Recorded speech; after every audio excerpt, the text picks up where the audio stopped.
So I'm back with another video today discussing about one of my favorite topics, which is food, nutrition, food. There are only two domains right now that really excite me, and that is nutrition, biochemistry and psychology. I mean, this was the main reason why I went to study it at university, but usually if I film this kind of talking, chatty videos, it's related to one or another, or maybe both combined. And now for this video, I want this to be more of a discussion, a general discussion about this topic, my relationship with nutrition, because it changed throughout the years. And also I think the hashtag of this video should be like food is medicine, and this kind of sums everything I think about food right now and my relationship with it.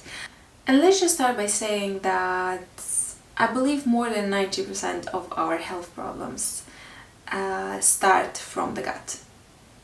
You maybe don't eat correctly, you have a B12 deficiency, you get some problems related to your brain.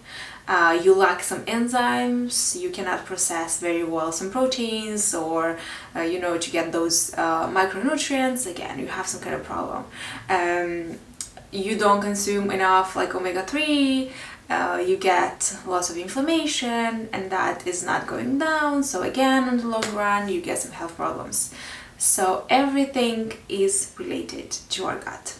And I'm not even touching on the thing that on the immune system, because 60% of that is formed in our gut. Now, there is so much information we need to learn in order to understand that there's a small percentage of what is really happening inside our bodies, and not a lot of people talk about this. You don't see a lot of videos related to it. You don't see people like being interested in it.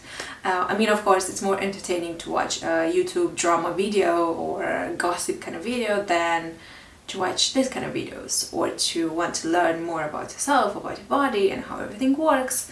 It's sometimes not as entertaining, and I get that. And me myself, I was never educated on this. And my family was not educated in this. The community I was in was not educated on it, and this is the reason why I was obese. I had insulin problems, pre-diabetes, and a lot of like mental health issues by the time I was 20. When I started to dig deeper into it, initially because I wanted to lose weight, once I started to understand how everything works inside our bodies, I was just fascinated by the biochemistry, by how different elements interact with each other and how everything is actually connected. And this is why every time someone asks me about what is the motivation to lose weight and all that, I always say knowledge is the best motivator. You need to understand what exactly you are doing and what is not working in your body. And people are constantly trying nowadays to find the best diet, the perfect diet, and saying that, oh, this actually works, and that stuff from the past, it should stay in the past, and there is more research for this one, and blah blah blah. And you know what actually works? Just eating real food, nutrients dense food. What is the point of counting calories of that donut you ate when that is a sugar-loaded, highly processed, fried piece of food? It's not real food, it's not real.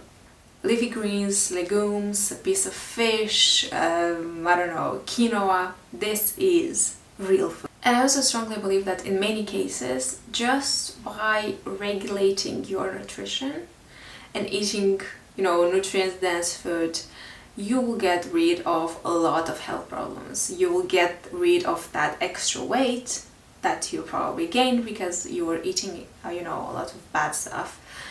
Because your body can regulate itself. If you fix your gut, if you make it healthy, you will be healthy. Now, personally, for me, there are three main devils in the food industry, and that is sugar, simple carbohydrates, gluten, wheat, refined flours, And number 3, trans fats or hydrogenated fats. Now, I will not get into details about simple carbohydrate like sugar, because you probably by now know everything about it and why it has so many like negative effects on our health. Refined flours, gluten, because you get almost 0 nutrients in it. It affects your health because sometimes you can have an allergic reaction, especially people that have it to gluten, but also you can have a slow or a delayed allergic reaction. So how you see that, you need to observe how everything is, like how your body feels in like 2-3 days. So you don't get it like straight away, but you feel it after a couple of days. And also it has a very high glycemic index. Plus for me, I also have a delayed or slow allergic reaction to it, because I always feel like my brain just kind of feels a bit more inflamed. And I have this kind of, I feel tired, and also I feel bloated, and I have lots of inflammation also in my legs. And I notice I have this because of flours and refined flours and all that stuff. So I try to avoid it anyways, but I still think that for probably 80-90% of people, it's better to avoid refined flours just like that. And trans fats, because they're man-made, so you obtain those by just frying a lot of the food or baking it to a very high temperature. So you create something that is not natural in a way, and that should not be created. And trans fats really affect the cells. They also increase inflammation, and inflammation is it's a thing that you should avoid all the time, because on the long run it can lead to more health problems.